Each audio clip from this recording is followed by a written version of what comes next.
Cher Père Noël. Comme à toutes les années, Gabrielle écrit sa liste de cadeaux pour le Père Noël.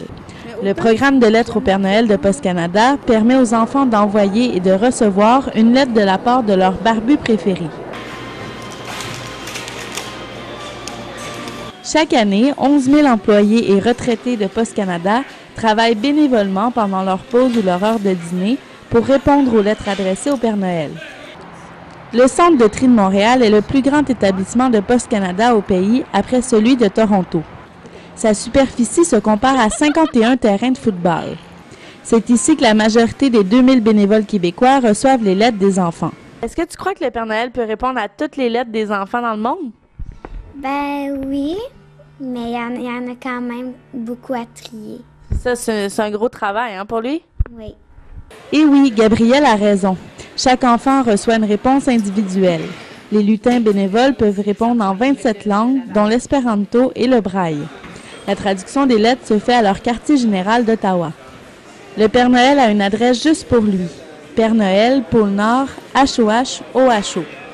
Les enfants qui participent au programme attendent sa réponse avec impatience. Est-ce que tu as hâte que le Père Noël te réponde?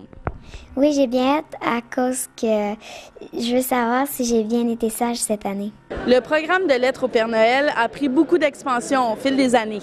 Lors de ses débuts en 1974, 100 lettres étaient reçues, 10 ans plus tard 300 000 et en 2004 plus d'1 million.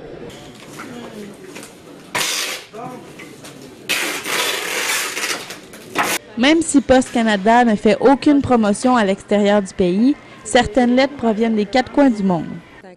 Le programme apporte beaucoup aux enfants, mais est aussi très valorisant pour les lutins bénévoles.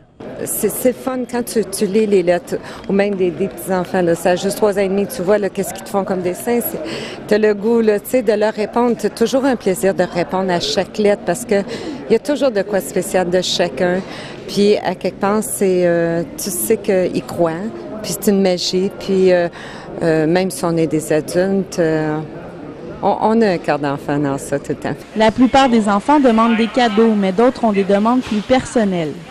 Ben oui, il y a des lettres qui sont très touchantes. Il y a des enfants, parfois, c'est sûr qu'ils demandent, des cadeaux et tout ça, mais il y en a qui sont touchantes. Il y en a qui aimeraient, des familles qui sont séparées et tout ça. Ils aimeraient pour Noël avoir comme le plus beau cadeau que le père ou la mère reviennent.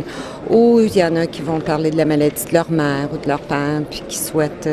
Oui, il y en a beaucoup, c'est touchant. Si les lutins bénévoles considèrent qu'une lettre reçue demande l'aide d'un professionnel, ils font appel au psychologue de l'hôpital Sainte-Justine à Montréal. Les lettres envoyées au Père Noël restent des messages d'espoir écrits par les enfants comme Gabrielle. C'est quoi ton plus grand vœu pour ce Noël-ci? Ben, c'est que tous les enfants du monde aient beaucoup d'amour.